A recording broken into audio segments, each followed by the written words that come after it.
इस इलाके में खड़ी की,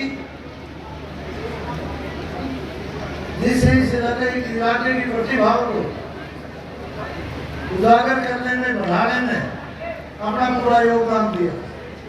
मैं समझता हूँ शिक्षा जगत में राव बहादुर सिंह जी ने ये काम करके एक मील का पत्थर का काम किया है और उसी की बदौलत है हम अखबारों में पढ़ते हैं, लोगों से सुनते हैं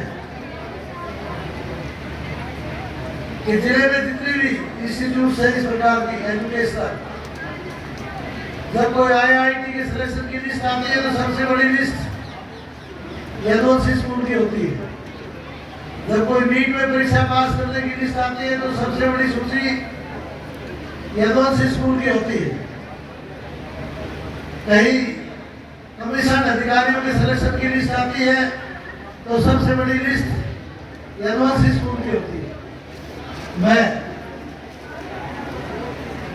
यदुवंशी ग्रुप ऑफ इंस्टीट्यूट के चेयरमैन राव बहादुर सिंह जी को इस बात के लिए बधाई देता हूँ कि इन्होंने इलाके में एक बहुत धर्म का काम किया है, धर्म का धर्म और कर्म का कर्म आगे बढ़ता है।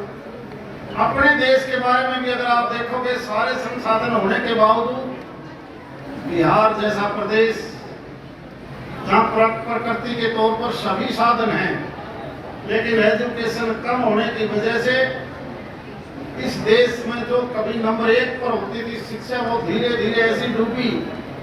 और जब अशिक्षा आ जाती है, किसी समाज में आ जाए, किसी धर्म में आ जाए, अनपढ़ता एक अभिशाप है। और जहां जहां अनपढ़ता होगी तो गरीबी अपने आप आ जाएगी। वहां उन देशों के ऊपर नजर मारो जहां अनपढ़ता है तो वो मरण मारने के लिए तैयार रहते हैं, उनको दूसरा कुछ नहीं दिखाई देता। अमेरिका जैसा देश जिसकी उम्र बहुत थोड़ी है, और खासकर यूरोप के लोग, पढ़े लिखे लोग ज्यादातर इस नए अमेरिका की तरफ गए जो आज दुनिया की सबसे बड़ी ताकत है। छोटा सा देश है इजराइल, सबसे ज्यादा अगर खोज करने वाले मिलेंगे तो आपको इजरायली मिलेंगे, क्योंकि उनका ध्यान केवल और केवल शिक्षा पर था। और इसी शिक्षा की वजह से अगर हम सैकड़ों हजारों साल पहले का भारत की तरफ नजर मारें तो अनपढ़ता हमारे अंदर ऐसी थी। और जो पश्चिम के देश के हमलावर इस देश पर आए, याद करो तैमूर लंग से लेके और अंग्रेजों तक का शासन, वो लोग पता नहीं कहां से हथियार लेके आए, हमें हथियारों का पता ही नहीं था, क्योंकि उनको हथियार बनाना आता था। अपने आदमी तो इसी नसीबपुर में 1857 की लड़ाई में की लाठी टेढ़ी लेके लड़े थे, वो तोप तलवार ले आए, हमें नहीं पता था बंदूक का।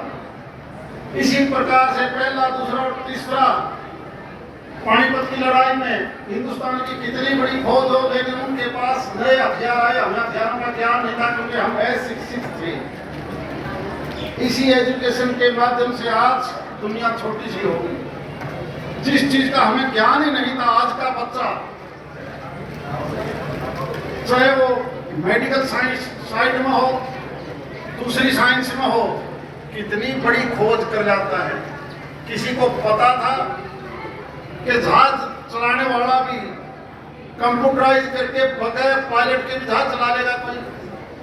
एयरपोर्ट से जहां से भी वो कनेक्ट है वहीं से उसको मोड़ देगा, किसी को क्या नहीं, पहले था ही नहीं किसी को।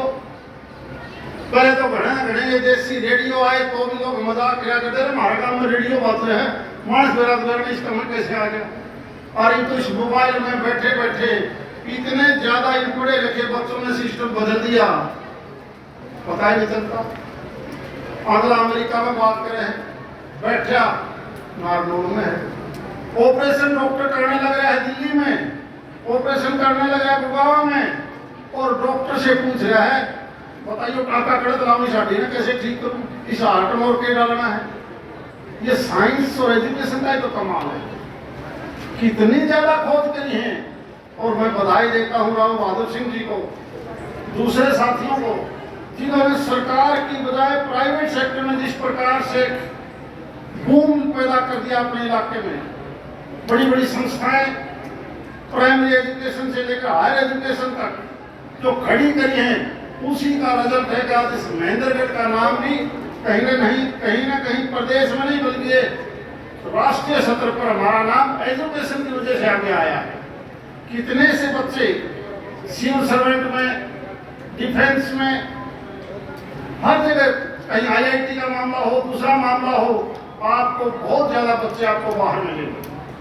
और एक दिन वही बच्चे न केवल हमारे देश को आगे बढ़ाएंगे बल्कि दुनिया में हमें आगे लेके जाएंगे। आज अमेरिका जैसा देश भी अगर हिंदुस्तान से डरता है तो इस आबादी से नहीं डरता, वो डरता है इस टैलेंट से।